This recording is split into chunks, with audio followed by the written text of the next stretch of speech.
This is looking at North Beach and the First Ridge, but from further north.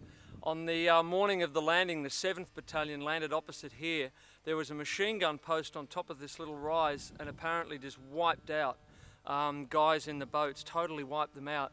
But members of the 7th and the 12th Australian Battalions made it up onto here and established an outpost, which was very quickly taken over by the New Zealanders, by the Kiwis, who kept this as an outpost. There was another third one along to protect the northern sector, although this land wasn't actually occupied. The Turks had all the land, especially in this direction from the high ground where they could just fire down on these guys. So it was an incredible job they did to sit up on top of a hill like this as an outpost. And it also very clear to see how the guys landed on the beach and went of course up onto Pluggy's Plateau, and then it disappeared. They went back down into the valleys and back up and along the high ground there towards the neck. And almost all you can see in that shot now is everywhere that the Aussies took on that first day.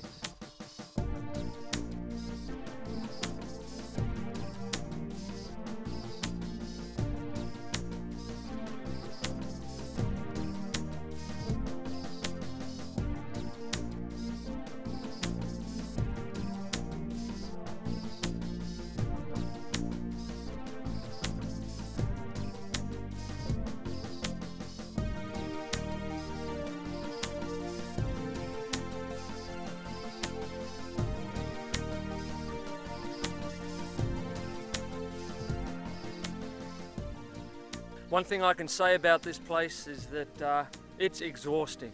At the nights you're freezing cold, through the day it's very hot. This is April, but it's still really hot. And oh boy, it's exhausting just moving up and down and around this place. So the look isn't good, I know that.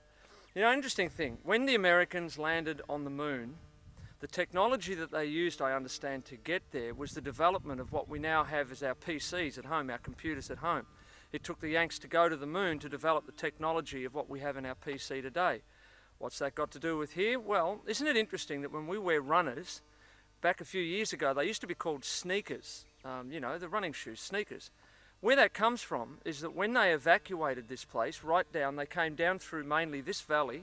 I'm right near the beach, and behind me, right up on that distance there, is the right at the head of the valley, Monash Valley. And so to make their way down here during the evacuation so that they wouldn't be heard, they tied cloth around their shoes so that they wouldn't crunch. So they called them sneakers because they sneaked out.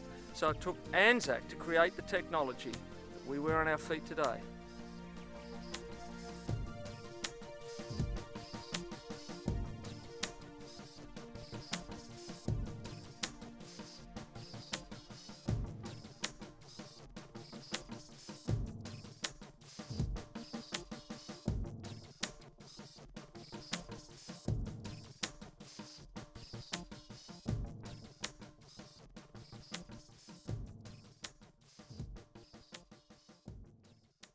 Well, that about sums up the first part of our story, Anzac Then. I hope you've enjoyed the tour around the battlefields and getting to know the lay of the land on the Gallipoli Peninsula.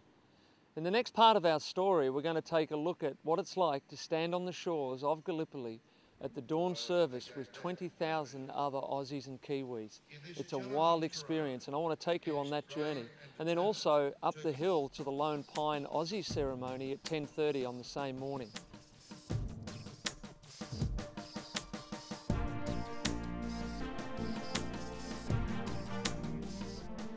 I'm Tex Houston, and I hope you'll stick around with me for the second part of Anzac Then, Now and Forever.